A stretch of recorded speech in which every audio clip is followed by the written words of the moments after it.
Aku kaget ketika namaku digunakan pinjol untuk bayar hutang. Assalamualaikum warahmatullahi wabarakatuh. Apa kabar teman semua? Semoga kalian dalam keadaan sehat, dimudahkan rezekinya, dan dilancarkan segala urusannya, serta penuh dalam kebahagiaan. Sebelum masuk ke cerita jangan lupa bantu like, komen, dan subscribe ya. Nadia duduk di ruang tamu, menikmati secangkir teh hangat sambil menatap layar ponselnya. Hari itu, seperti biasa, tak ada yang istimewa. Rumahnya yang sederhana di pinggiran kota terasa begitu tenang. Suaminya, Dika, sudah pergi bekerja, dan anak-anak mereka, Raffi dan Nisa, sudah berangkat ke sekolah. Nadia bisa merasakan kedamaian sejenak setelah seminggu penuh dengan rutinitas yang padat. Sejak menjadi ibu rumah tangga sepenuhnya, ia menghabiskan waktunya dengan mengurus rumah dan menjalankan bisnis kecil-kecilan secara online. Toko online-nya, yang menjual pernak-pernik rumah tangga dan aksesoris, sudah cukup sukses, meski masih dalam tahap berkembang. Di sela-sela pekerjaan, Nadia sering merasa bangga atas pencapaiannya. Ia tak pernah membayangkan bisa memiliki usaha sendiri, yang meskipun tak sebesar perusahaan besar, namun mampu memberikan penghasilan tambahan yang lumayan. Meskipun begitu, ia selalu merasa bahwa rumah tangganya, dengan Dika yang pekerja keras dan anak-anak yang ceria, adalah dunia utamanya. Telepon Nadia berdering, mengalihkan perhatiannya dari layar ponsel yang sedang ia pandangi. Ia melihat layar yang menunjukkan nomor tak dikenal. Pikirannya langsung mengarah pada kemungkinan telemarketing atau penipuan. Seiring dengan semakin maraknya praktik penipuan melalui telepon, ia sudah sangat berhati-hati dan tidak mudah terpengaruh. Dengan gelengan kepala, Nadia mengangkat telepon itu dan menyapanya dengan nada datar. "Halo, ini siapa?" Di ujung sana, terdengar suara seorang pria yang terdengar profesional, namun juga tegas. "Selamat pagi, Ibu Nadia. Saya Adit, dari perusahaan pinjaman online. Kami menghubungi Anda terkait pengajuan pinjaman yang baru saja Anda ajukan." "Apa? Pinjaman?" Nadia terkejut. "Saya tidak pernah mengajukan pinjaman apapun. Mungkin Anda salah sambung." Suaranya mulai sedikit curiga. Pria itu tidak langsung menjawab, namun terdengar klik di telepon, seperti ada data yang sedang dicari. "Ibu Nadia, saya melihat Anda tercatat mengajukan pinjaman sebesar 10 juta rupiah melalui aplikasi pinjam cepat pada tanggal 5 Februari lalu. Nama Ibu tercatat dengan nomor identitas 127. Apakah benar?" Nadia merasa kaget. Data pribadi yang disebutkan benar-benar miliknya, bahkan nomor identitas yang disebutkan sangat tepat. Bagaimana mungkin orang ini tahu semua itu? Pandangan Nadia mulai mengabur. Ia merasa ada yang salah, tapi ia berusaha tetap tenang. "Maaf, saya tidak tahu apa yang Anda bicarakan. Saya tidak pernah mengajukan pinjaman apapun, dan saya tidak pernah menggunakan aplikasi seperti itu," jawab Nadia dengan nada lebih tegas. Adit tetap bersikeras. "Namun, Ibu Nadia, data-data Anda sudah kami verifikasi. Pinjaman Anda sudah disetujui, dan kami hanya perlu konfirmasi dari Anda agar proses pencairannya dapat segera dilakukan. Kami akan segera memprosesnya dan Anda akan menerima dana dalam waktu 24 jam. Nadia terdiam sejenak, mencoba memproses informasi yang baru saja diterimanya. Tidak mungkin. Ia tidak pernah mengajukan pinjaman. Lalu bagaimana bisa data pribadinya bisa digunakan begitu saja? Perasaan cemas mulai menghantuinya, dan ia merasa ada yang sangat salah dengan telepon ini. Perasaan curiga yang tadi ia pendam mulai berkembang menjadi rasa takut. Ini bisa jadi penipuan yang sangat terorganisir. Apakah Anda yakin Anda tidak ada kesalahan? Nadia mencoba menahan kegelisahannya. "Karena saya benar-benar tidak pernah melakukannya. Coba cek lagi."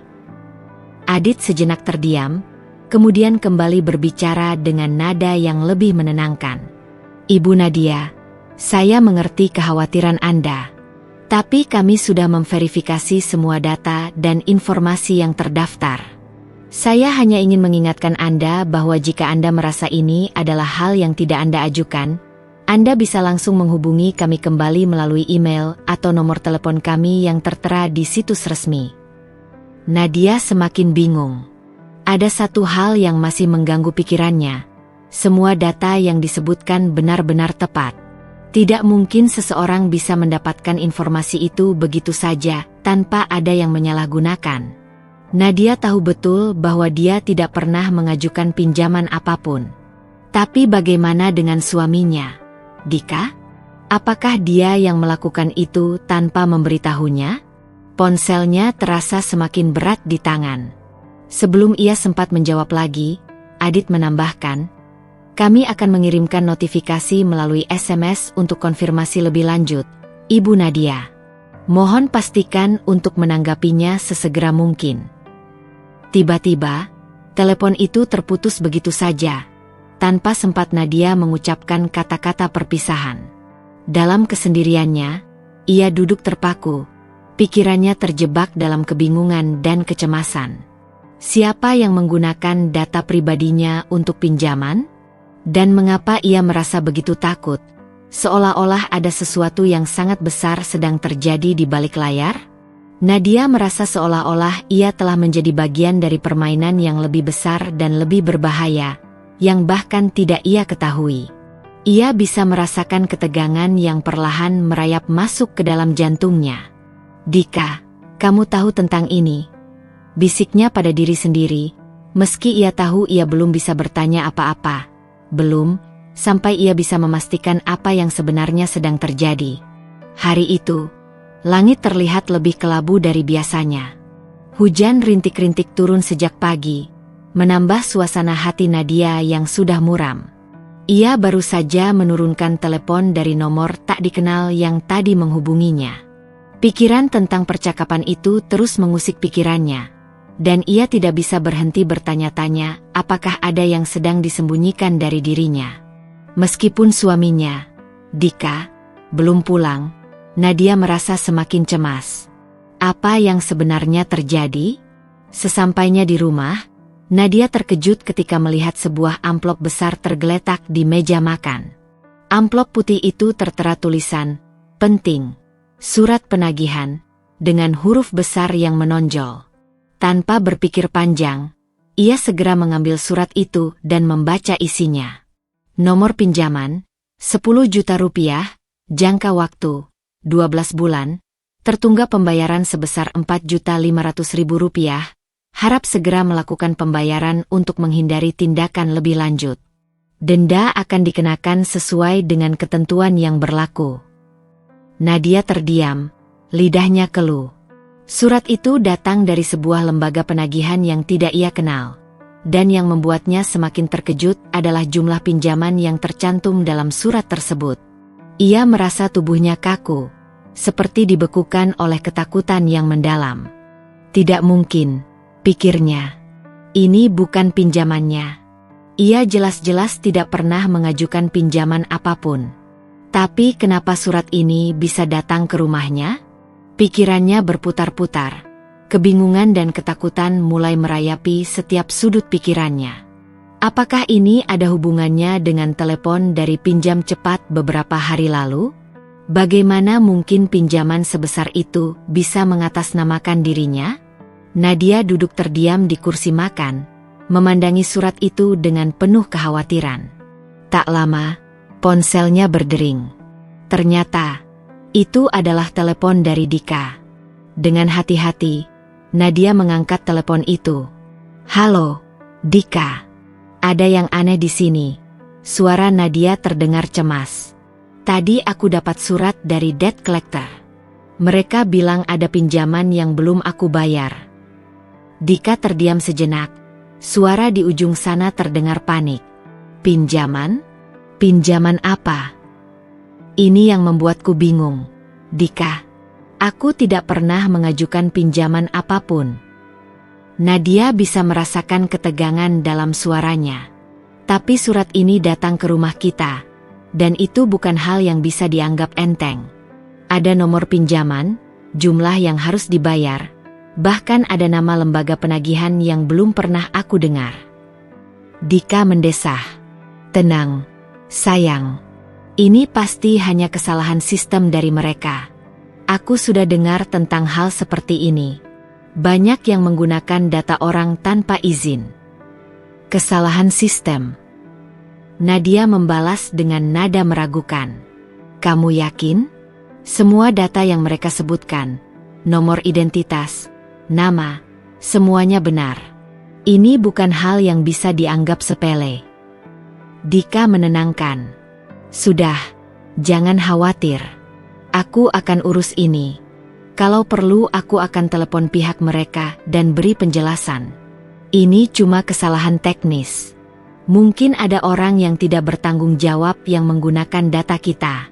Aku akan pastikan semuanya selesai dengan cepat. Nadia tidak yakin. Terdengar seperti penjelasan yang wajar, tapi hatinya tetap resah. Sesuatu dalam dirinya mengatakan bahwa ini bukan sekadar kesalahan sistem. Ada yang lebih besar dari itu. Mengapa Dika begitu tenang? Kenapa tidak ada rasa khawatir di suaminya? Bukankah ini sesuatu yang bisa merusak reputasi keluarga mereka jika terus dibiarkan? Tiba-tiba, Nadia teringat percakapan telepon beberapa hari lalu dengan Adit dari Pinjam Cepat. Apa benar itu hanya penipuan belaka? Atau mungkin Dika terlibat dalam sesuatu yang lebih rumit? Ketika Dika pulang, ia tampak seperti biasa. Tidak ada ekspresi kekhawatiran di wajahnya. Nadia merasa sedikit canggung, namun ia berusaha tetap tenang. Sudah aku urus, Nadia. Ini hanya kesalahan sistem, dan mereka sudah mengonfirmasi bahwa tidak ada masalah. Surat itu pasti kesalahan pengiriman. Dika tersenyum, mencoba menenangkan Nadia. Namun, Nadia masih merasa tidak nyaman.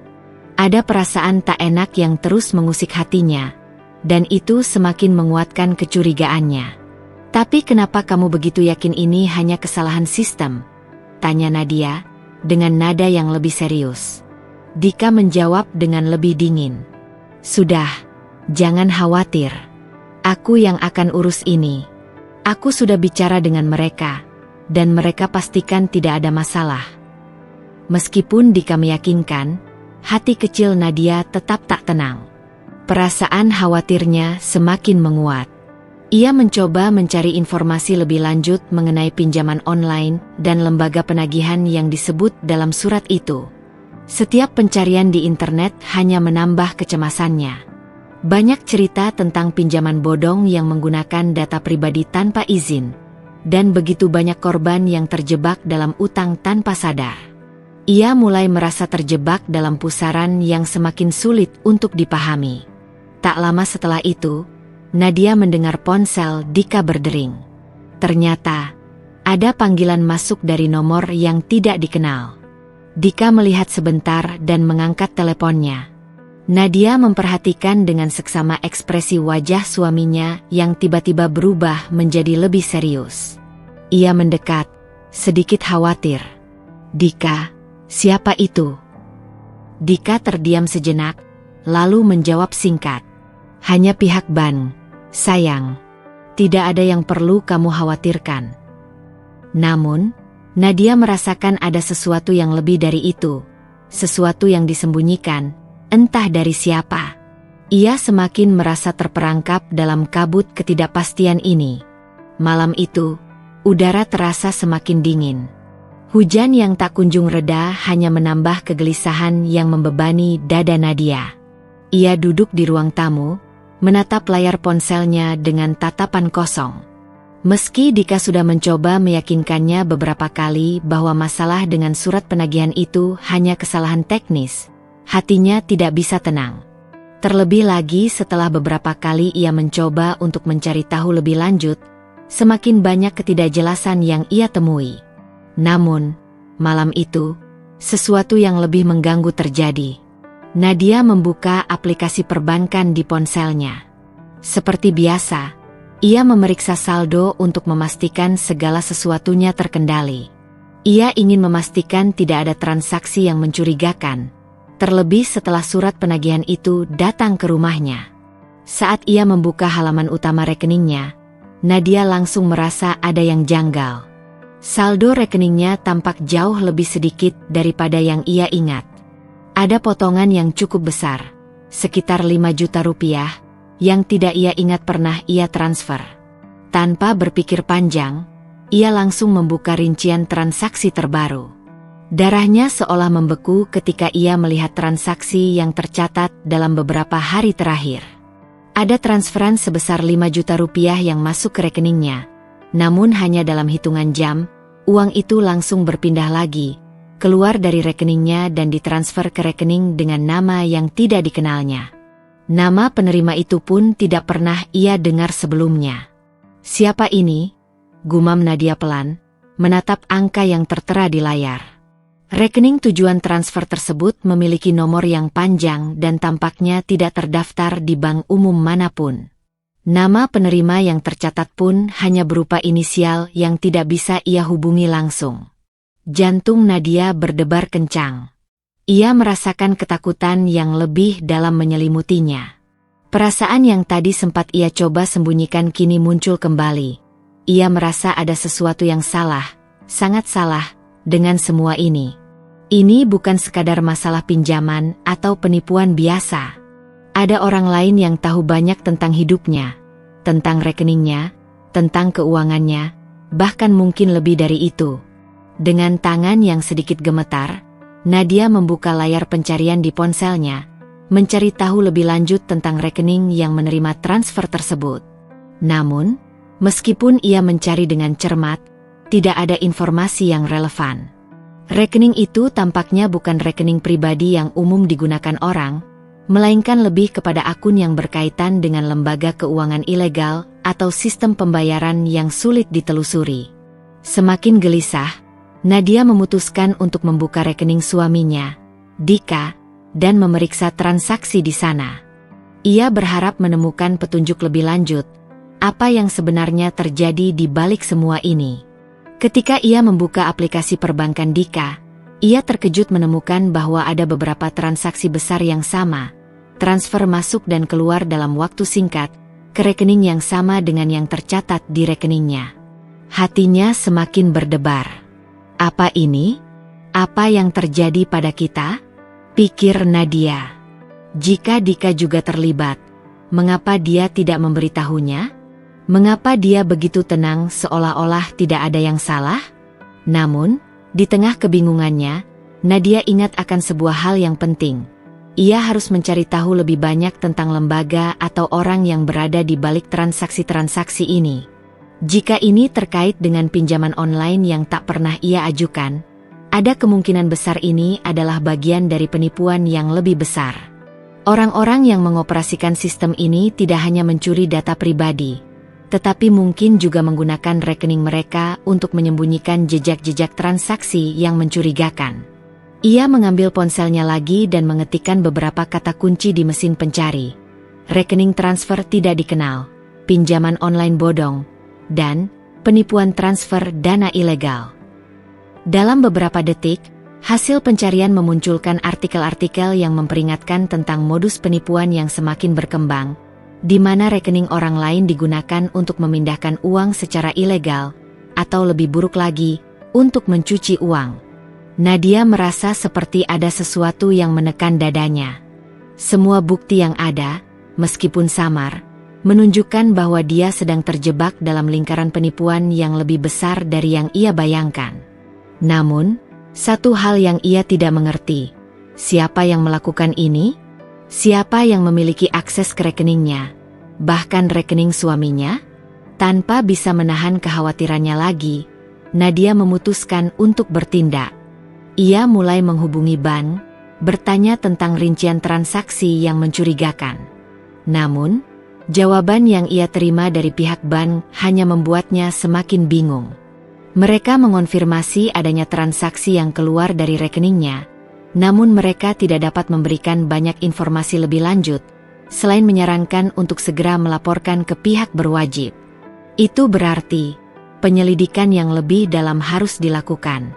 Ia tidak bisa hanya bergantung pada penjelasan Dika yang terdengar tidak meyakinkan.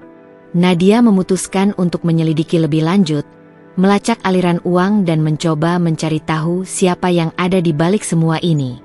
Ia merasa telah menjadi bagian dari suatu permainan yang jauh lebih rumit daripada yang ia bayangkan. Saat tengah malam tiba, Nadia sudah berdiri di depan komputer, membuka situs-situs yang bisa membantu memverifikasi informasi yang ia peroleh. Ia merasa semakin terasing dengan realitasnya, semakin yakin bahwa ada seseorang yang telah mengontrol seluruh hidupnya, bahkan tanpa ia sadari.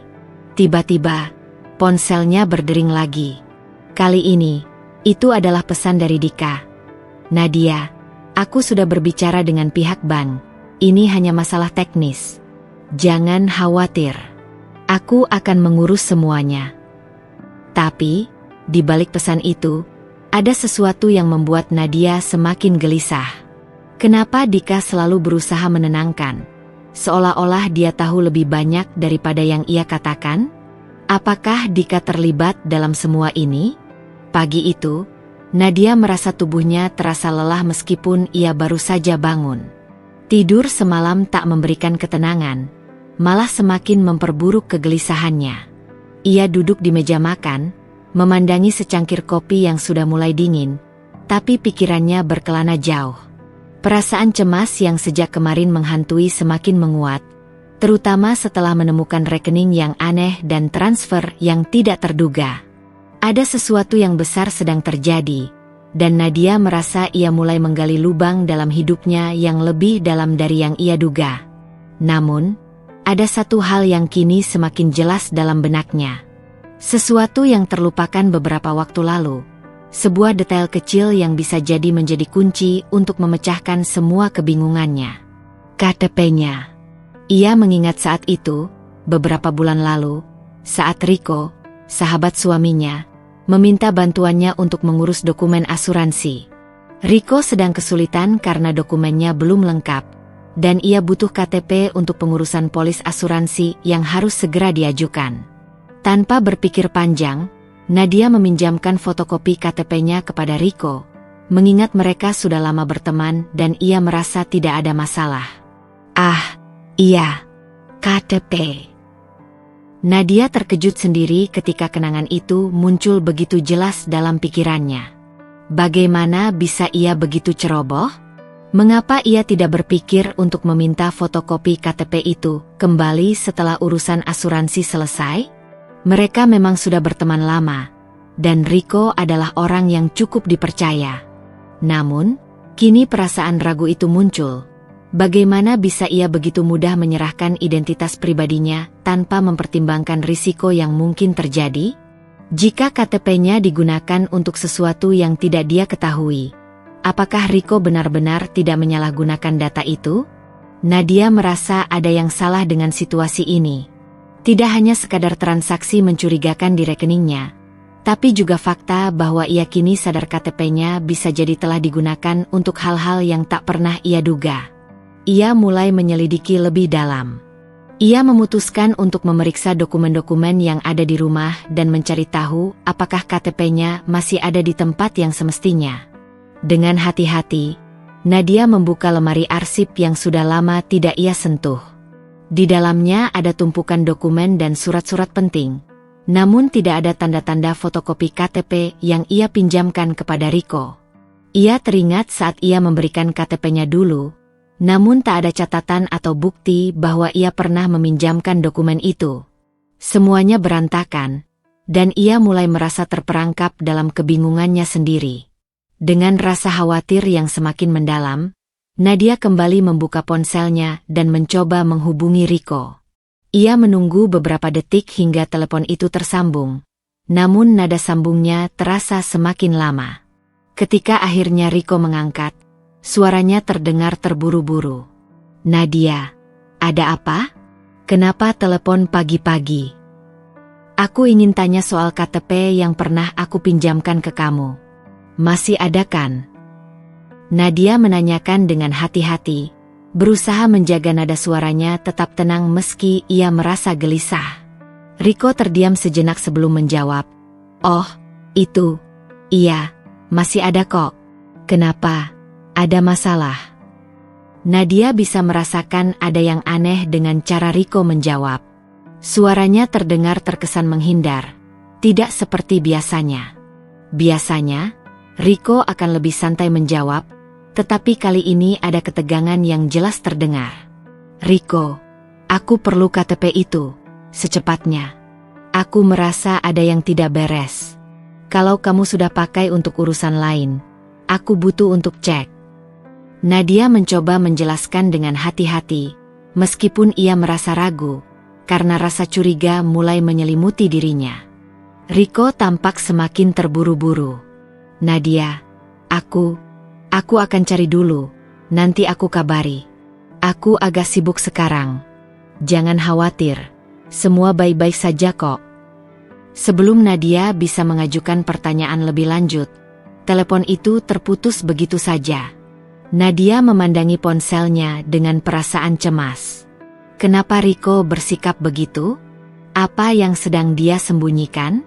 Tanpa berpikir panjang, Nadia memutuskan untuk pergi ke rumah Riko. Ia merasa sudah tidak bisa menunggu lebih lama, dan intuisi wanitanya mengatakan bahwa ada sesuatu yang sangat tidak beres. Perasaan gelisah itu semakin mendorongnya untuk bertindak, meskipun ia tahu mungkin ini akan membuat hubungannya dengan Riko menjadi tegang. Sesampainya di rumah Riko, Nadia langsung menuju pintu depan dan menekan bel. Tidak ada jawaban. Ia menunggu beberapa menit, dan akhirnya pintu terbuka perlahan. Riko berdiri di sana, tampak sedikit terkejut saat melihat Nadia. "Nadia, ada yang bisa aku bantu?" tanya Riko, mencoba tersenyum meskipun terlihat jelas ada kekhawatiran di wajahnya. "Aku perlu KTP itu, Riko," jawab Nadia tegas. "Sekarang." Riko tampak bingung sejenak, tetapi kemudian ia mengundang Nadia masuk. Oke. Aku memang belum sempat mencari, tapi sebentar. Aku ambilkan." Ia berbalik dan menuju ke lemari arsip di sudut ruangan. Nadia berdiri di ruang tamu, menunggu dengan cemas. Setiap detik terasa begitu lama. Ketika Riko kembali membawa sebuah map yang berisi berbagai dokumen, Nadia langsung mengambil map itu dan mencari-cari fotokopi KTP miliknya. Namun, saat ia membuka lembar demi lembar, Nadia tidak menemukan KTP-nya di dalam map itu. Riko yang semula tampak tenang, kini terlihat semakin gelisah. Nadia menatapnya dengan tajam. "Kamu tidak menyimpannya di sini, Riko. Di mana KTP-ku?" Riko menghindari tatapan Nadia. Aku tidak tahu, Nadia. Aku benar-benar tidak ingat di mana aku meletakkannya." Namun, dalam hati Nadia, kecurigaan semakin kuat. Ada yang disembunyikan. Ini bukan hanya soal KTP. Ini adalah sesuatu yang lebih besar. Dan kini ia mulai merasa bahwa Riko tahu lebih banyak daripada yang ia katakan. Sesuatu yang berbahaya sedang terjadi, dan ia harus segera mengungkapnya, sebelum semuanya terlambat. Pagi itu, setelah berhari-hari dipenuhi kebingungan, Nadia merasa seperti tenggelam dalam lautan pertanyaan yang tidak pernah ia temukan jawabannya. Ia tidak tahu harus percaya pada siapa lagi. Pada Dika yang tetap berusaha meyakinkan bahwa semuanya akan selesai dengan cepat, pada Riko yang semakin terkesan menghindar, atau bahkan pada dirinya sendiri, yang semakin ragu dengan setiap langkah yang ia ambil. Namun, tak disangka, hari itu ada kejutan tak terduga. Saat Nadia sedang duduk di ruang tamu, merenung dan mencoba menenangkan diri, ponselnya berdering. Nomor yang tertera di layar tidak dikenal. Tetapi entah kenapa, ia merasa harus mengangkatnya. Dengan sedikit rasa penasaran, Nadia menekan tombol terima panggilan. "Halo, ini Nadia," sapanya dengan suara hati-hati. "Apa kabar, Nadia?" Suara di ujung sana terdengar familiar, meskipun sedikit tegang. Itu suara dari Iwan, teman lama Riko yang ia kenal sejak masa kuliah. Iwan dan Riko memang sudah berteman sejak lama, dan Nadia tahu bahwa mereka sering berkumpul bersama. Tetapi selama ini, ia tidak pernah terlalu dekat dengan Iwan. "Iwan, kenapa kamu tiba-tiba menghubungiku?" tanya Nadia, sedikit bingung. Ia tahu Iwan bukan orang yang sering menghubungi kecuali jika ada hal penting. "Iya, Nadia, maaf kalau aku menghubungi kamu seperti ini. Aku tahu ini mungkin tidak tepat waktunya, tapi aku merasa kamu perlu tahu sesuatu yang penting tentang Riko." Suara Iwan terdengar serius, bahkan sedikit terburu-buru. Nadia merasakan sesuatu yang aneh, dan intuisinya berkata bahwa ini bukan percakapan biasa. "Tentang Riko? Ada apa dengannya?" tanyanya dengan hati-hati, merasa ketegangan mulai merayapi tubuhnya. Iwan menarik napas panjang sebelum melanjutkan. "Aku nggak tahu bagaimana harus mulai menjelaskannya, tapi kamu harus tahu, Nadia, Riko sedang terlibat dalam banyak masalah yang dia sembunyikan darimu." "Masalah apa maksudmu?" Nadia semakin bingung, jantungnya mulai berdebar keras. Ini bukan informasi yang dia harapkan, tapi perasaan waspada mulai muncul. Dia terlilit utang, bukan utang biasa, Nadia. Itu utang judi online. Aku nggak tahu detailnya, tapi yang jelas dia sudah sangat terjebak. Dan yang paling buruk, dia mulai menggunakan identitas orang lain untuk meminjam uang. Termasuk, sepertinya, KTP kamu. Iwan mengungkapkan dengan hati-hati, namun jelas. Nadia terkejut. Judi online? Tapi dia tidak pernah bilang apa-apa tentang itu. Kenapa dia nggak pernah cerita ke aku? Iya, itulah yang membuat aku khawatir, Nadia. Riko nggak pernah terbuka tentang ini ke siapapun, bahkan ke teman-temannya sendiri. Aku tahu karena aku sempat dengar dia ngobrol dengan teman-temannya yang lain.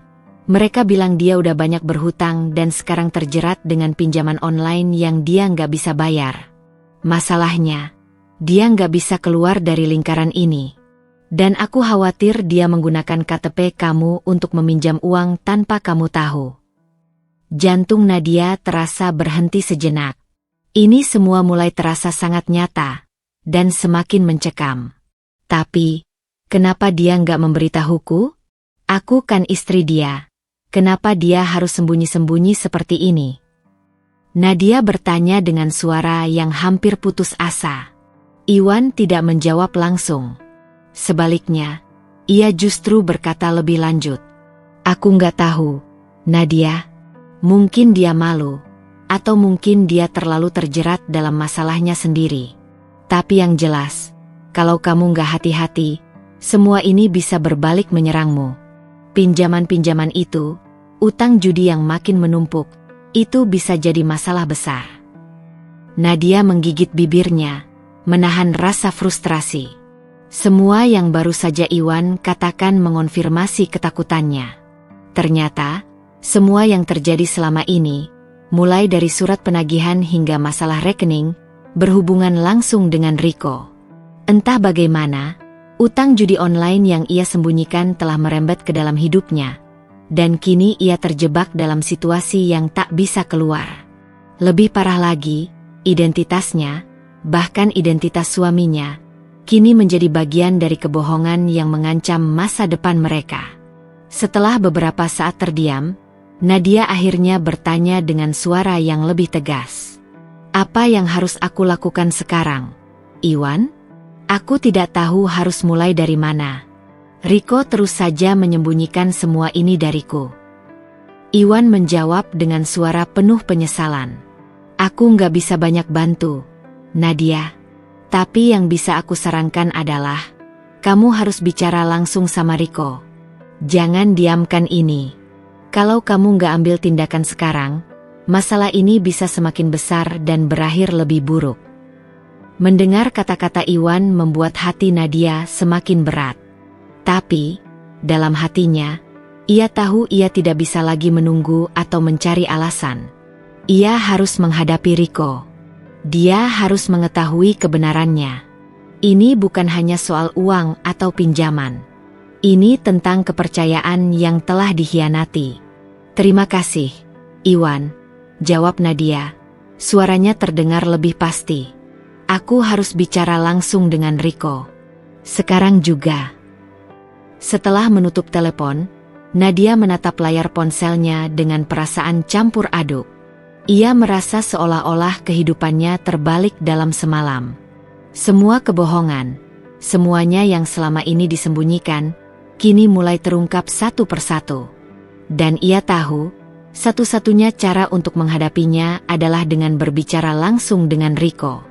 Tidak ada lagi tempat untuk bersembunyi. Meskipun hatinya terasa berat, Nadia memutuskan untuk pergi ke rumah Riko lagi. Kali ini, ia tidak akan membiarkan Riko menghindar darinya. Ia ingin tahu segalanya, tanpa ada yang disembunyikan. Ia tidak bisa membiarkan hidupnya terus berjalan dalam bayang-bayang kebohongan.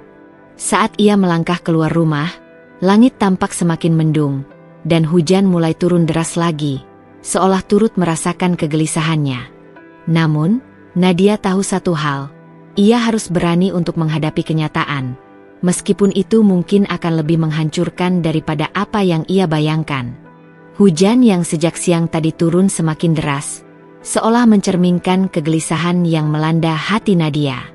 Ia baru saja kembali ke rumah setelah percakapan dengan Iwan, dan perasaan cemas semakin membayangi setiap langkahnya. Pikirannya terus melayang.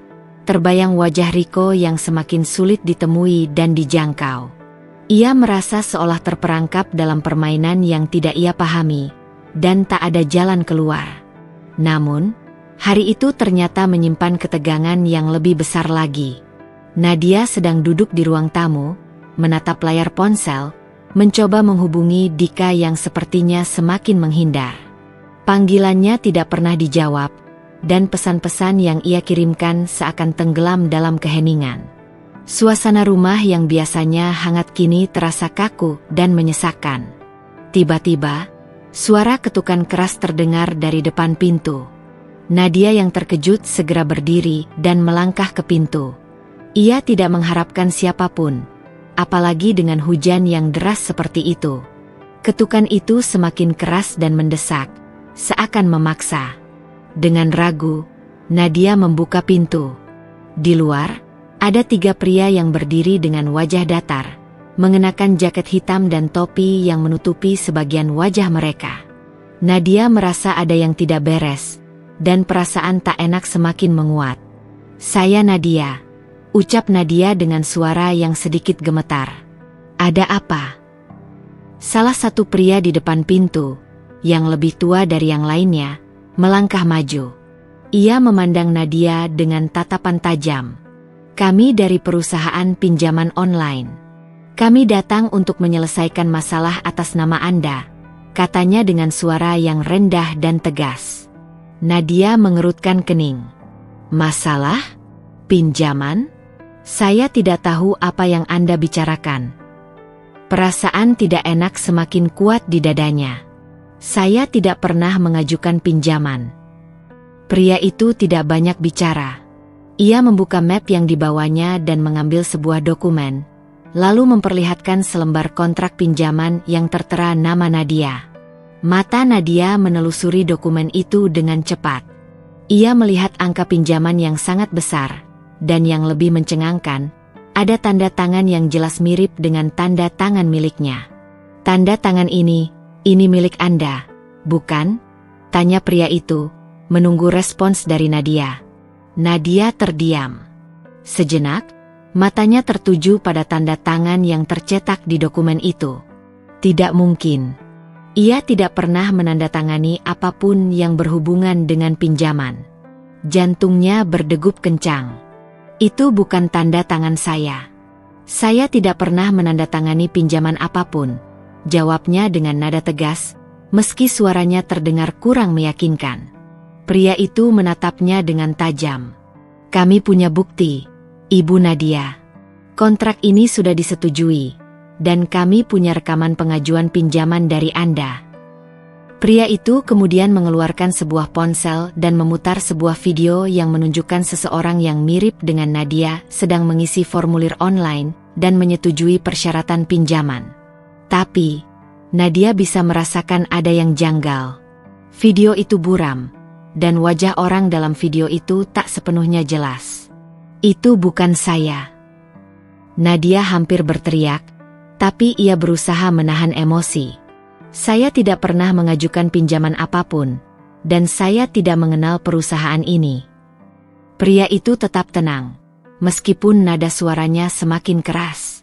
Kalau begitu, kami akan terus mendatangi Anda sampai utang ini dibayar. Kami tidak main-main. Ibu, Anda harus segera melunasi utang ini, atau kami akan mengambil tindakan lebih lanjut. Nadia merasa seluruh tubuhnya lemas. Ia menggigit bibirnya, berusaha menahan air mata yang mulai menggenang di pelupuk mata. Tolong jangan lakukan ini. Saya benar-benar tidak tahu apa-apa tentang pinjaman ini. Namun, pria itu tidak menunjukkan belas kasihan. Jika Anda tidak bisa melunasi pinjaman ini dalam waktu 3 hari, kami akan mengambil tindakan lebih lanjut. Anda bisa cari solusi sendiri, Ibu Nadia, katanya dingin, sebelum berbalik pergi. Ketika pria-pria itu akhirnya beranjak pergi dan pintu ditutup, Nadia merasa dunia di sekitarnya berputar. Ia berdiri terpaku, tubuhnya terasa lemas, seperti kehilangan arah. Semua yang terjadi begitu cepat. Pinjaman itu, dengan tanda tangan yang mirip miliknya, adalah mimpi buruk yang baru saja dimulai. Rico. Nadia hampir berbisik. Nama itu keluar dari bibirnya tanpa sadar.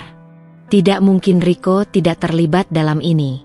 Ia mengingat semua yang dikatakan Iwan tentang Rico yang terjerat utang judi online. Rico pasti tahu siapa yang meminjamkan KTP-nya. Tapi apa yang sebenarnya terjadi? Siapa yang memanfaatkan identitasnya dengan cara kejam ini? Dengan langkah yang terhuyung, Nadia melangkah menuju meja kerja, membuka laptopnya, dan mencoba mencari informasi lebih lanjut. Mungkin saja ada cara untuk mencari tahu siapa yang bertanggung jawab atas pinjaman ini, atau bagaimana ia bisa melindungi dirinya dari ancaman yang semakin nyata. Namun, saat ia membuka aplikasi pinjaman online yang ada di ponselnya, matanya terbelalak. Nama-nama pinjaman yang terdaftar di sana, pinjaman yang tak pernah ia ajukan, muncul di layar. Hatinya semakin tercekik. Ini bukan hanya soal uang. Ini soal identitas yang disalahgunakan, tentang pengkhianatan yang begitu dalam, dan tentang rasa percaya yang telah dihancurkan. Dalam ketakutan yang semakin mencekam, Nadia tahu satu hal. Jika ia tidak segera menemukan jawaban, hidupnya akan hancur dalam sekejap. Nadia tak bisa tidur malam itu.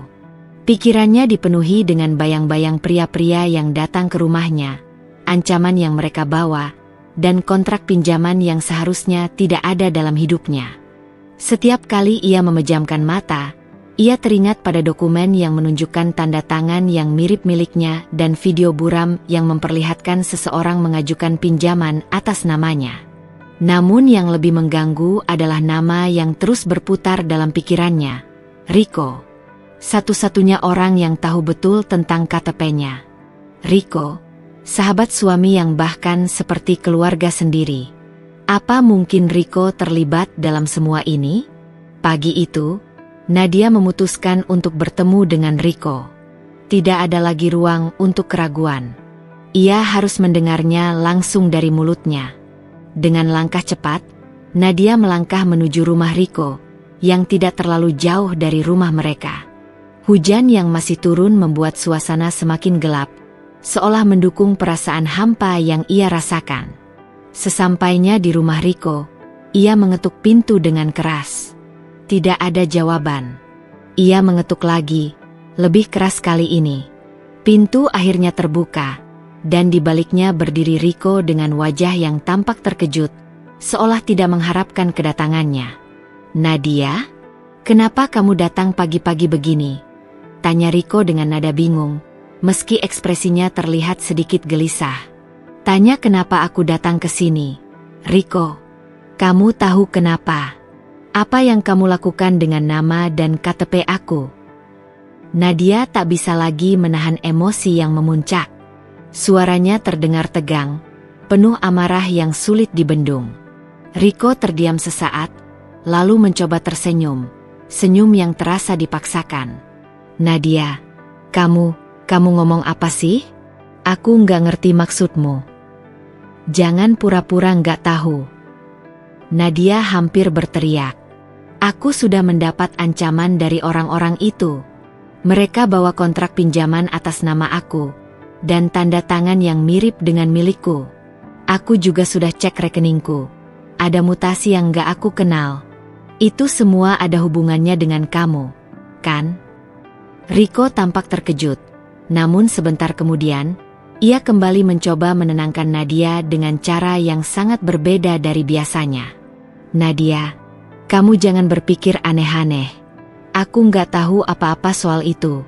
Mungkin ada kesalahan sistem atau apalah itu. Kamu tenang aja. Jawabnya dengan suara yang hampir terdengar meyakinkan. Tapi ada sesuatu yang sangat tidak natural dalam cara Riko berbicara. Tolong jangan bohong, Riko. Nadia tak bisa lagi menahan amarahnya. Kamu tahu benar-benar apa yang terjadi. Kamu yang meminjamkan KTP aku untuk pengurusan asuransi, kan? Dan sekarang, aku jadi terlibat dalam utang pinjaman online yang gak pernah aku ajukan. Kamu kira aku bodoh? Riko menggelengkan kepala dengan cepat. Aku gak ngerti, Nadia. Aku gak pernah ngelakuin itu. Itu pasti salah paham. Kamu gak bisa langsung ngehukum aku kayak gitu. Aku gak ada urusan sama pinjaman itu. Nadia mendekatkan wajahnya, menatap tajam Riko. Aku nggak percaya sama kamu, Riko. Kamu harus jelasin semuanya.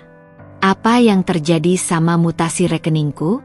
Aku lihat ada transfer besar yang masuk dan keluar ke rekening yang nggak aku kenal. Siapa yang transfer uang itu? Riko terdiam sejenak, dan wajahnya tiba-tiba berubah cemas. Ia mengalihkan pandangannya, seperti sedang mencari-cari alasan. Nadia, aku nggak tahu soal transfer itu. Kalau kamu lihat ada transaksi kayak gitu, mungkin itu kesalahan bank atau orang lain yang salah paham. Aku nggak tahu. Nadia merasa jantungnya berdetak semakin cepat. Kesalahan bank? Jangan bodoh, Riko. Semua ini bukan kebetulan. Semua ini ada hubungannya sama kamu. Riko menelan ludah, mencoba tetap terlihat tenang meskipun jelas terlihat ketegangan di wajahnya. Nadia, aku bilang aku nggak tahu apa-apa. Aku nggak terlibat dalam pinjaman itu.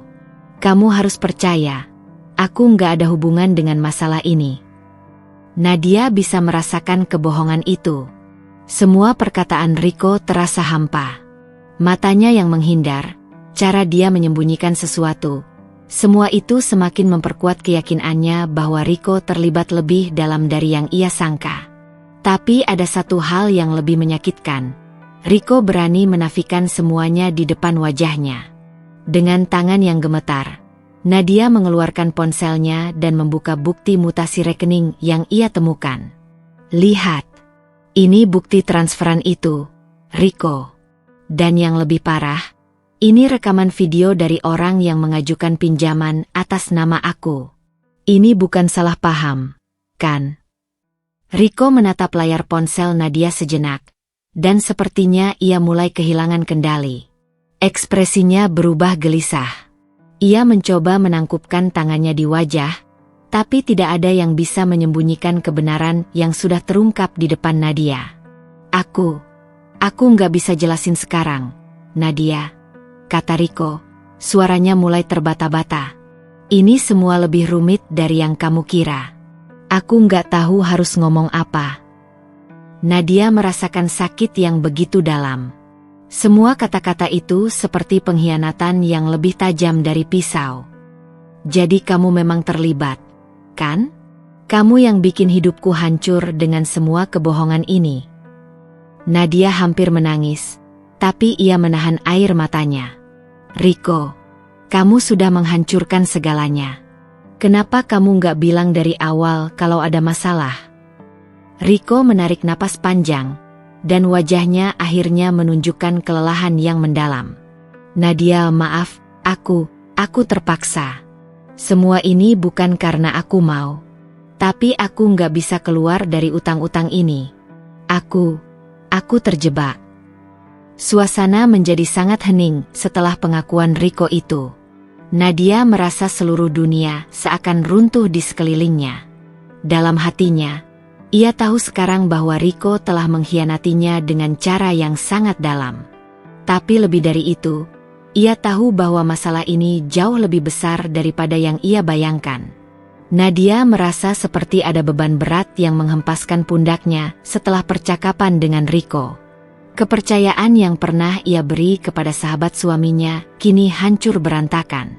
Namun, meski hatinya dipenuhi rasa sakit, Nadia tahu bahwa ini bukan saatnya untuk menyerah. Ia harus menemukan lebih banyak bukti untuk membuktikan bahwa apa yang terjadi ini bukanlah kebetulan. Setelah meninggalkan rumah Riko, Nadia pulang ke rumah dan duduk di meja kerjanya, merenung. Pikirannya penuh dengan kebingungannya. Riko mengaku terjebak dalam utang, tapi apakah itu benar? Ada sesuatu yang masih terasa janggal. Tak bisa begitu saja Nadia menerima penjelasan yang seadanya. Ia harus lebih mendalami masalah ini, mencari bukti-bukti lain yang bisa mengungkap siapa yang benar-benar memanfaatkan identitasnya. Tiba-tiba, ide itu muncul. Beberapa hari yang lalu, ketika ia dan Dika pergi berbelanja di sebuah minimarket dekat rumah, mereka sempat melihat Riko di sana. Nadia mengingatnya dengan jelas. Riko tampak gelisah, seperti sedang terburu-buru. Apa yang ia lakukan di minimarket itu? Nadia merasa ada sesuatu yang tak beres. Dengan perasaan cemas namun penuh tekad, Nadia segera menghubungi pihak minimarket untuk meminta rekaman CCTV pada tanggal itu. Beruntung, pengelola minimarket tidak menolak permintaannya, mengingat ia adalah pelanggan tetap di sana. Nadia bersyukur bisa mendapatkan rekaman yang ia butuhkan.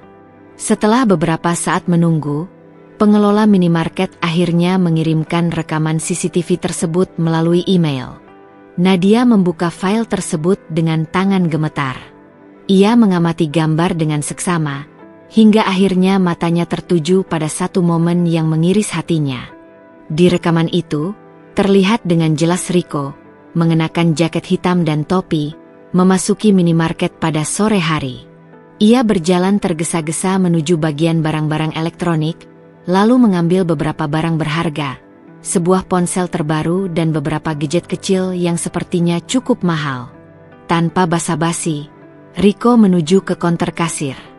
Yang mengejutkan, ia membawa fotokopi KTP Nadia yang ada di tangan kiri, seakan tak ragu sedikit pun. Riko menyerahkan barang-barang tersebut kepada kasir, yang tampak sedikit ragu saat melihat fotokopi KTP Nadia. Namun, ia tetap memproses transaksi tersebut dan memberikan uang tunai kepada Riko setelah menerima barang yang digadaikan. Rekaman itu cukup jelas menunjukkan betapa santainya Riko melakukan transaksi tersebut, seolah sudah terbiasa. Nadia menelan ludah, wajahnya pucat pasi. Hatinya sakit melihat gambarnya di tangan Riko, digunakan untuk tujuan yang tidak pernah ia bayangkan. Begitu jauh jangkauan dari kebohongan yang ada, hingga sekarang bahkan Riko menggadaikan barang-barang milik Nadia dengan identitasnya. Apa yang sebenarnya terjadi dengan sahabat suaminya itu? Ia semakin merasa terjebak dalam permainan yang lebih besar. Ia tak bisa hanya diam. Nadia segera mengambil ponselnya dan menghubungi Iwan. Tak peduli seberapa sulitnya, ia harus mengungkap ini semua. Iwan mungkin bisa memberinya petunjuk lebih jauh. Riko, dia baru saja menggadaikan barang-barang berharga. Iwan, Nadia memulai dengan suara gemetar. Dan dia menggunakan fotokopi KTP aku untuk itu. Aku baru saja melihat rekaman CCTV minimarket. Dan ini lebih buruk dari yang aku kira. Iwan mendengarkan dengan seksama. Dan setelah beberapa detik hening, ia berbicara dengan nada serius. Nadia, ini sudah lebih dalam dari yang kita kira. Riko nggak hanya terjebak dalam utang judi.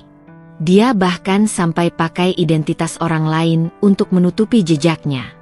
Dan itu mungkin hanya sebagian kecil dari apa yang sudah dia lakukan. Nadia merasakan seluruh tubuhnya kaku. Lalu bagaimana ini bisa terjadi? Kenapa Riko nggak jujur padaku? Kenapa dia harus membawa aku ke dalam masalah ini? Iwan menghela napas panjang di seberang sana. Riko sudah terlibat dalam lebih banyak hal dari yang kamu bayangkan. Aku sudah mendengar dari beberapa orang, dia terlibat dalam lingkaran utang yang sangat berbahaya. Dan untuk bertahan, dia akan melakukan apa saja, bahkan mengorbankan siapapun. Nadia merasa dirinya semakin tenggelam dalam pusaran yang tak pernah ia pilih.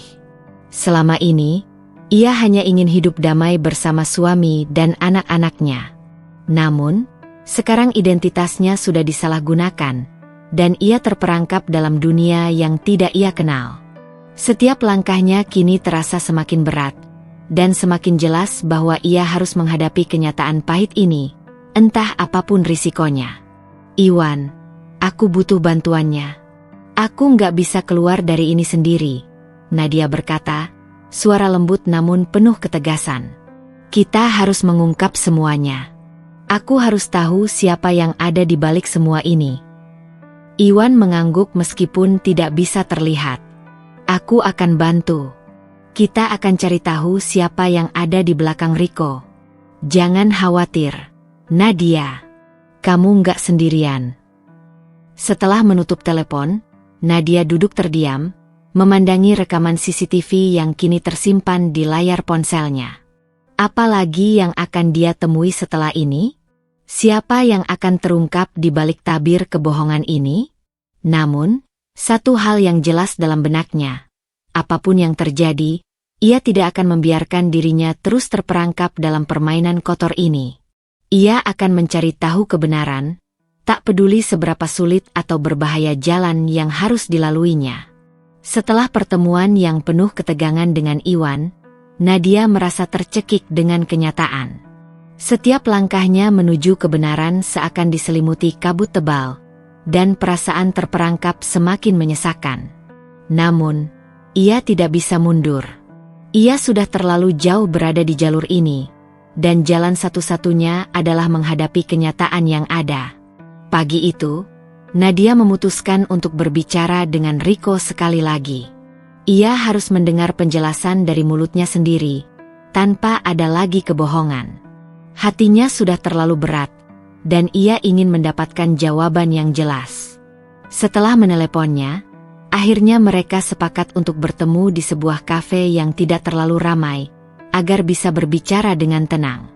Ketika Nadia tiba di kafe, Riko sudah duduk menunggu di salah satu sudut, tampak gelisah dan sedikit cemas. Matanya menghindar dari tatapan Nadia, seolah tidak siap menghadapi pertanyaan-pertanyaan yang akan dilontarkan. Nadia menarik napas dalam-dalam, berusaha menenangkan diri sebelum melangkah mendekati meja. Riko, Nadia memulai, suaranya penuh ketegasan. Kamu sudah tahu kenapa aku datang ke sini. Aku nggak mau lagi dikelabui. Aku ingin kamu jujur sama aku. Kenapa kamu harus melibatkan aku dalam masalah ini? Apa yang sebenarnya terjadi? Riko menundukkan kepala, tangannya menggenggam gelas kopi di depanannya dengan erat, seolah mencari keberanian dari dalam dirinya. Setelah beberapa saat hening, ia akhirnya mengangkat kepala dan memandang Nadia dengan tatapan yang jauh lebih lelah dari sebelumnya. Nadia, Riko berkata dengan suara berat, aku nggak pernah berniat buat nyusahin kamu. Semua yang terjadi ini bukan karena aku mau. Aku nggak tahu harus mulai dari mana. Nadia menunggu, tetap diam, meski di dalam hatinya amarahnya hampir meluap. Mulailah dari yang sebenarnya. Riko, kenapa kamu pakai identitas aku untuk urusan pinjaman dan gadai barang-barang itu? Apa kamu nggak berpikir kalau semua ini bakal berpengaruh ke aku? Riko mengangguk pelan, dan sekali lagi, ada kecemasan yang terlihat di wajahnya. Aku tahu aku salah, Nadia. Tapi aku nggak punya pilihan lain. Aku terjebak. Nadia merasa hatinya semakin berdetak cepat. Terjebak? Terjebak bagaimana? Jelasin. Suaranya mulai bergetar, menahan amarah yang begitu besar. Riko menghela napas panjang, lalu mulai membuka ceritanya. Beberapa bulan lalu, aku memutuskan untuk mulai usaha sendiri. Aku pengen punya bisnis, jadi aku nggak mau terus-terusan jadi beban kamu atau Dika. Aku nggak mau hidup cuma mengandalkan kalian. Aku ingin mandiri. Nadia menatapnya dengan penuh perhatian, meskipun hatinya mulai bertanya-tanya. Tapi kenapa usaha kamu gagal? Apa hubungannya dengan pinjaman dan utang itu? Riko terdiam, terlihat berpikir sejenak, dan kemudian ia melanjutkan, usahaku memang gagal, Nadia. Bisnis yang aku rintis nggak berjalan sesuai rencana. Aku nggak bisa bayar utang-utang yang terus menumpuk. Aku mulai pinjam uang sana-sini, mulai dari teman-teman, lalu ke pinjaman online.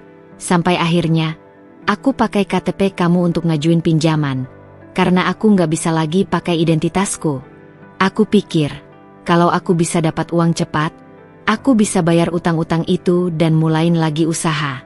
Tapi ternyata, utang makin bertambah dan aku makin terjerat. Mata Nadia terasa perih mendengar penjelasan Riko. Setiap kata yang keluar dari mulut Riko membuatnya merasa dikhianati lebih dalam. Tidak hanya identitasnya yang disalahgunakan, tetapi juga kepercayaan yang pernah diberikan kepada sahabat suaminya itu. Riko melanjutkan dengan suara penuh penyesalan. Aku nggak mau bikin kamu susah, Nadia. Aku tahu, aku udah bodoh banget. Tapi aku nggak bisa keluar dari utang ini sendirian. Aku terlilit, dan aku nggak tahu lagi harus gimana.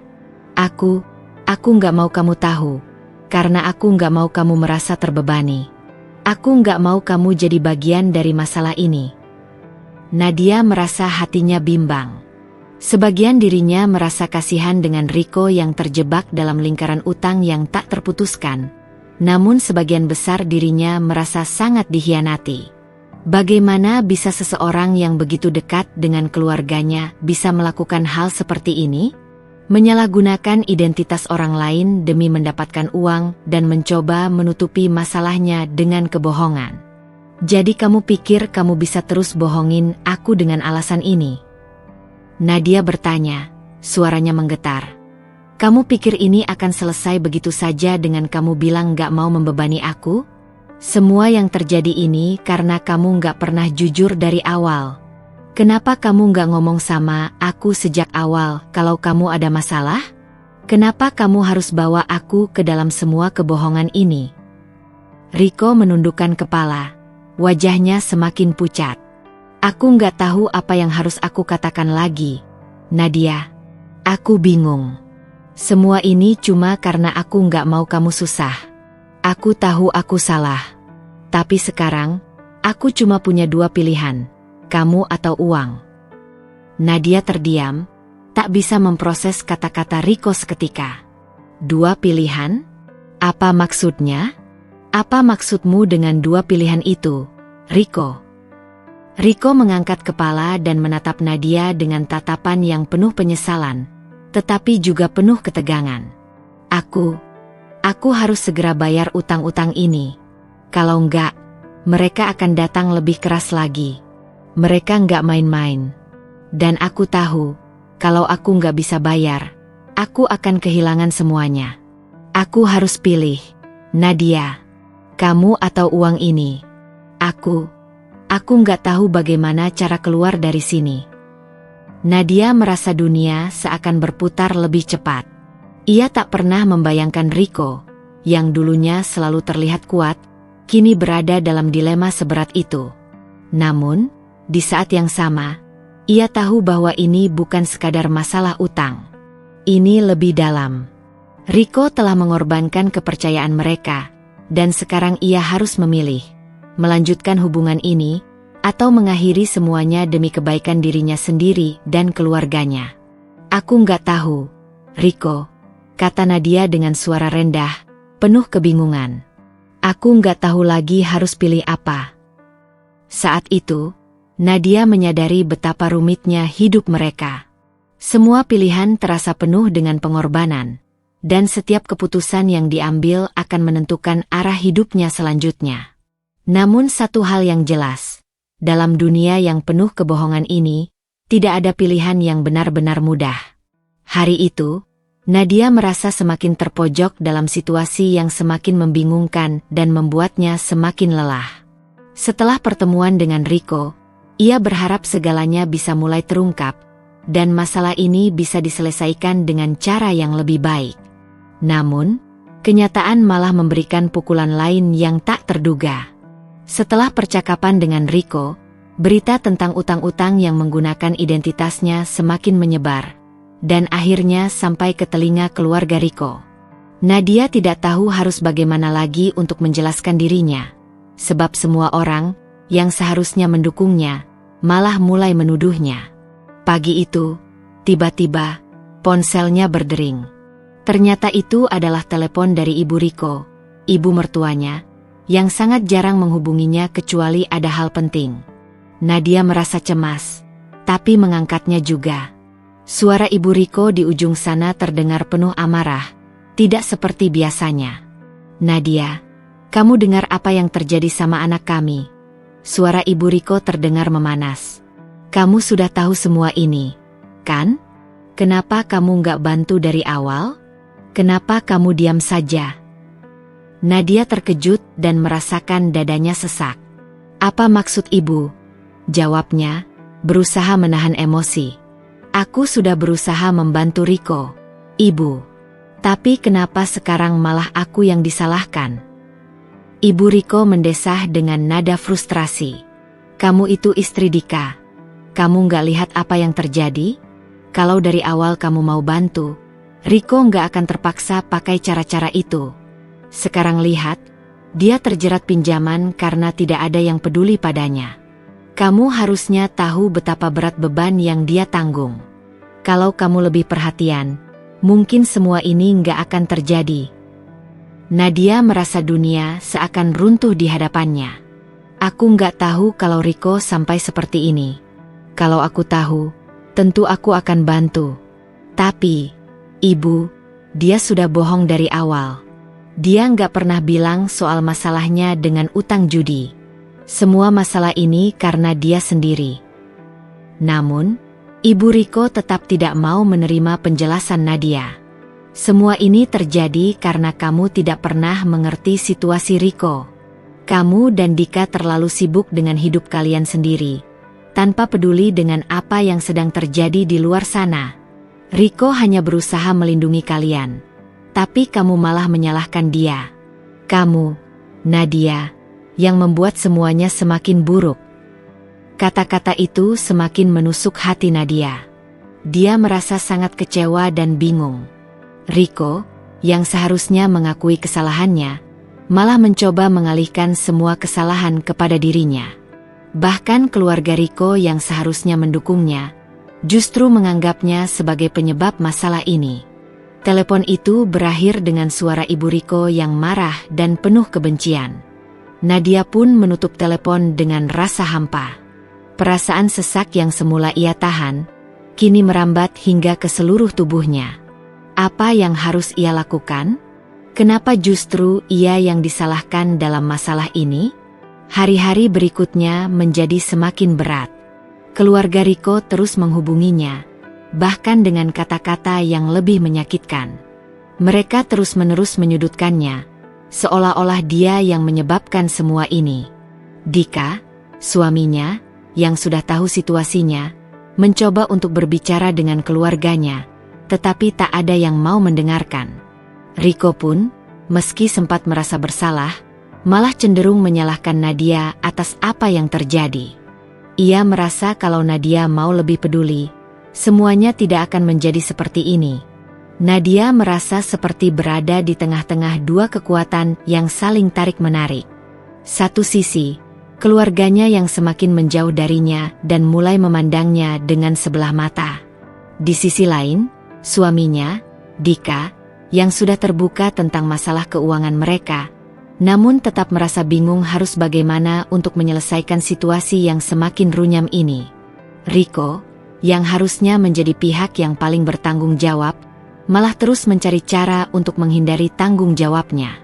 Puncaknya, suatu hari, Riko datang lagi ke rumah dengan wajah penuh penyesalan. "Nadia, aku nggak tahu harus gimana lagi. Aku nggak bisa terus kayak gini. Aku tahu aku salah. Tapi kenapa semua orang malah menyalahkan kamu? Aku yang harus bertanggung jawab, tapi kenapa kamu yang jadi sasaran?" Nadia hanya bisa menatapnya dengan perasaan campur aduk. "Riko, aku nggak tahu lagi. Aku sudah memberikan semua yang aku bisa. Tapi sepertinya, masalah ini nggak akan pernah selesai jika kamu terus menyalahkan orang lain. Keluargamu, bahkan kamu sendiri, lebih memilih untuk menuding aku." Riko menunduk, tidak tahu apa yang harus dikatakan. Ia ingin sekali mengungkapkan semuanya. Namun di satu sisi, ia merasa takut kehilangan semuanya. Kehilangan keluarga, kehilangan Riko, dan terutama, kehilangan Dika yang kini merasa sangat terluka. "Aku nggak tahu harus pilih siapa lagi, Nadia," kata Riko dengan suara serak. "Aku nggak bisa terus bawa beban ini. Aku takut semuanya hancur, dan aku nggak ingin itu." Nadia menatapnya dalam-dalam. "Aku juga nggak tahu apa yang harus aku pilih, Riko," jawabnya, suara penuh kebingungan. "Aku hanya ingin semuanya kembali normal. Tapi rasanya, semua ini makin jauh dari harapan." Pikiran Nadia berkecamuk. Apa yang harus ia lakukan? Ia ingin mengakhiri masalah ini, tapi setiap langkah yang diambilnya seakan membawa masalah baru. Ketika ia merasa sudah mendekati kebenaran, dunia malah menekan lebih keras lagi. Sampai akhirnya, ia menyadari satu hal yang sangat penting. Apapun yang terjadi, ia tidak bisa terus terjebak dalam permainan ini. Ia harus mengambil keputusan yang tepat untuk dirinya sendiri, untuk keluarganya. Tapi keputusan itu, entah seberapa besar risikonya, harus diambil segera. Keputusan itu akhirnya datang juga. Setelah berbulan-bulan merasa terperangkap dalam kebohongan dan pengkhianatan, Nadia tidak bisa lagi terus hidup dalam ketidakpastian. Masalah yang melibatkan Riko, utang-utang ilegal, serta keluarga yang terus-menerus menyalahkannya telah membebani pikirannya hingga tak tertahankan lagi. Suatu pagi, setelah menimbang dengan hati-hati dan memikirkan masa depan yang lebih baik untuk dirinya dan anak-anaknya, Nadia memutuskan untuk pergi ke kantor polisi. Ia tahu bahwa melaporkan masalah ini adalah langkah yang sangat berat, namun itu adalah jalan satu-satunya untuk melindungi dirinya dan keluarganya. Jika ia tidak mengambil tindakan, ia takut kehidupannya akan hancur perlahan-lahan. Nadia tiba di kantor polisi dengan hati yang berdebar-debar. Ia merasa tak tahu lagi harus berharap pada siapa, selain pada dirinya sendiri. Setelah menjalani proses administrasi yang cukup panjang, akhirnya Nadia bisa bertemu dengan petugas yang akan menerima laporannya. "Selamat pagi, Ibu. Ada yang bisa kami bantu?" tanya petugas yang menerima laporan. Dengan suara yang sedikit bergetar, Nadia mulai menceritakan segalanya. Ia menceritakan bagaimana Riko telah menyalahgunakan identitasnya untuk meminjam uang secara online dan menggadaikan barang-barangnya. Ia menjelaskan betapa kesulitan yang dihadapinya setelah semuanya terbongkar, serta bagaimana keluarganya, terutama Riko dan ibunya, terus-menerus menyalahkannya. "Saya ingin melaporkan ini karena saya merasa nama saya telah dipakai tanpa izin, dan saya terancam oleh utang yang bukan saya buat," Nadia menjelaskan. "Saya harap pihak berwajib bisa membantu saya menyelesaikan masalah ini dan memastikan bahwa saya tidak lagi terjerat dalam utang-utang yang dilakukan oleh orang lain dengan memanfaatkan identitas saya." Petugas polisi itu mendengarkan dengan seksama, lalu mencatat semuanya dengan teliti. "Kami akan memproses laporan ini dan melakukan penyelidikan lebih lanjut. Jika memang ada bukti yang cukup, kami akan melanjutkan proses hukum sesuai dengan peraturan yang berlaku. Kami akan menghubungi Ibu jika ada perkembangan lebih lanjut."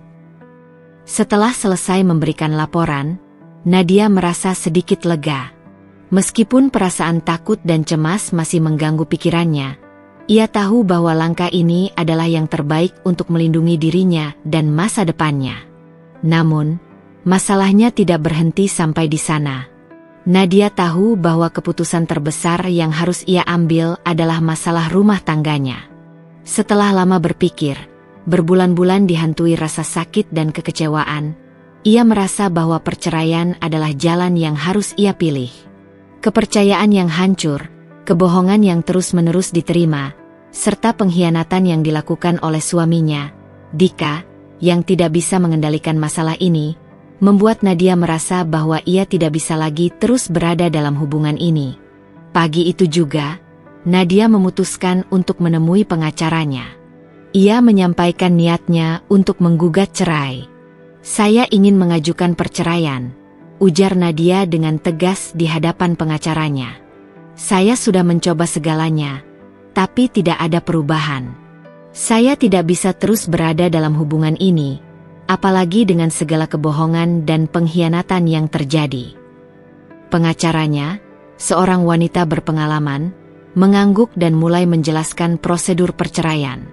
"Kami akan mulai dengan mengajukan gugatan cerai berdasarkan alasan ketidaksetiaan dan ketidakmampuan untuk mempertahankan rumah tangga. Proses ini mungkin tidak mudah dan akan memakan waktu, tapi kami akan berusaha sebaik mungkin untuk memastikan hak-hak Anda terlindungi." Nadia mengangguk pelan, matanya terasa berat. Namun, dalam hatinya, ia merasa bahwa ini adalah langkah yang benar. Meski sangat sulit untuk memutuskan, ia tahu bahwa jika ia tidak melindungi dirinya sekarang, kehidupannya akan semakin hancur. Sore harinya, Nadia memutuskan untuk berbicara dengan Dika secara langsung. Mereka bertemu di rumah mereka yang kini terasa kosong dan penuh dengan kenangan yang pahit. Dika terlihat lelah, seperti sudah tahu bahwa percakapan ini akan membawa kabar buruk. Mereka duduk di ruang tamu, di hadapan meja yang seharusnya menjadi tempat mereka merencanakan masa depan bersama. "Nadia," Dika mulai, suaranya penuh penyesalan. "Aku tahu aku udah banyak salah.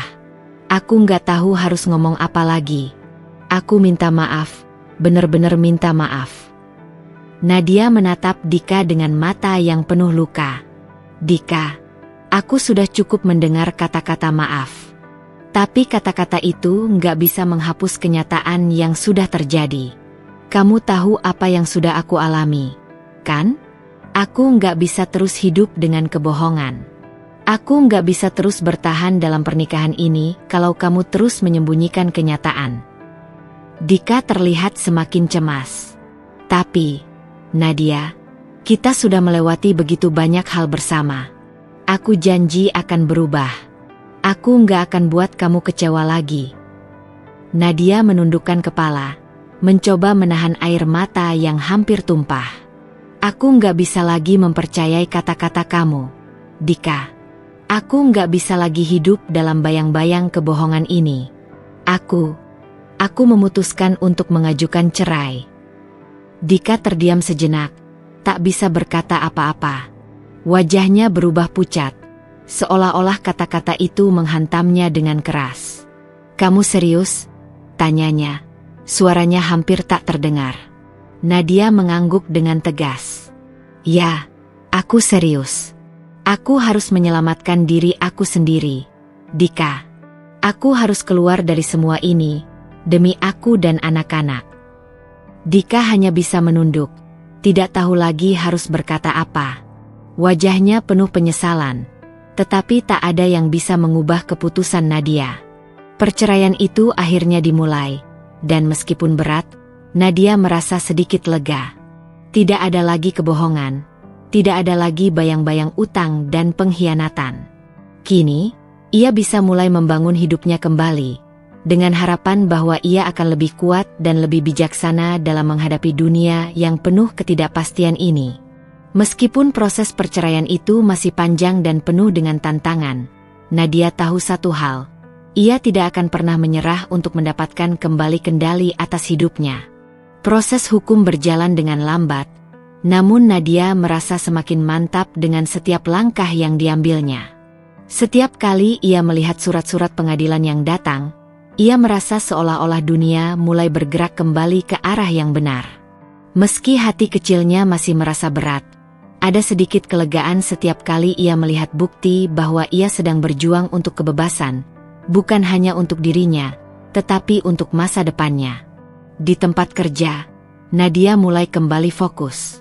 Setelah sekian lama hidup dalam bayang-bayang masalah keluarga dan utang yang bukan dibuatnya, ia menyadari bahwa dirinya masih memiliki potensi untuk bangkit.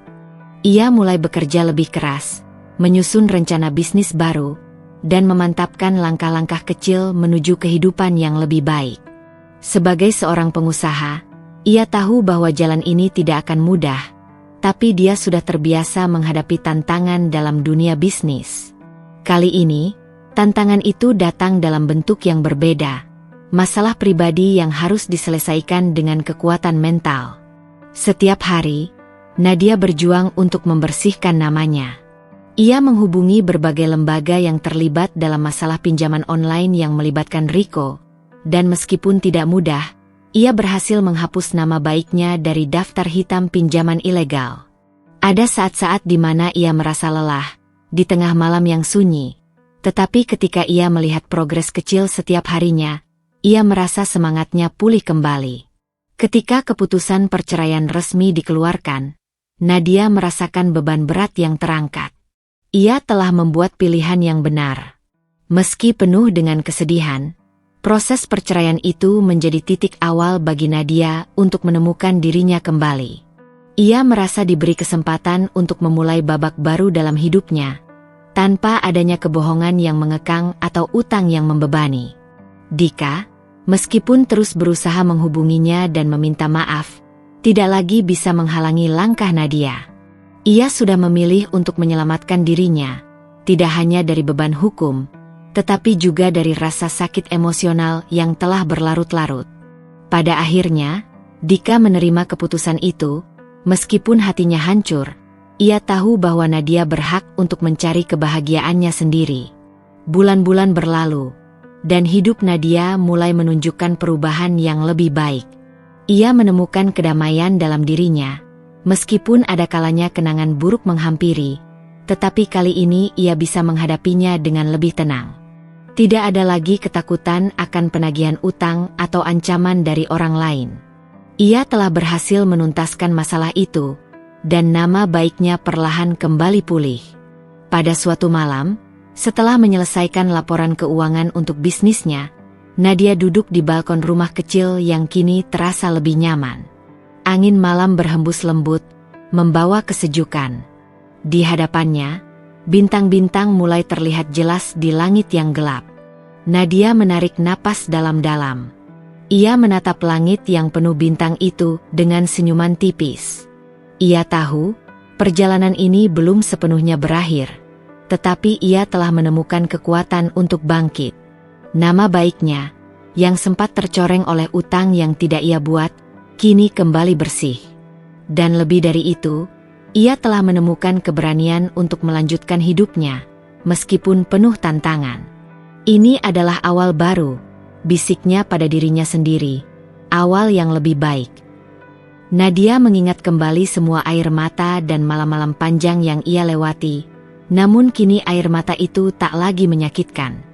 Ia menutup lembaran kelam itu dengan senyuman baru, senyuman yang lebih kuat, lebih percaya diri. Tidak ada lagi kebohongan atau rasa takut yang menghantuinya. Ia tahu ia telah membuat keputusan yang tepat untuk dirinya, dan kini ia berhak untuk menjalani hidup dengan cara yang lebih baik. Akhirnya, Nadia bisa tersenyum dengan bebas, menatap masa depan dengan penuh harapan. Ia tahu bahwa perjalanan hidupnya tidak akan selalu mulus, tetapi dengan kekuatan yang baru ditemukan dalam dirinya, ia siap untuk menghadapi apapun yang datang. Dengan langkah yang lebih ringan, dan hati yang lebih kuat, Nadia melangkah menuju kehidupan yang baru. Nama baiknya telah kembali, dan hidupnya pun kini miliknya sepenuhnya.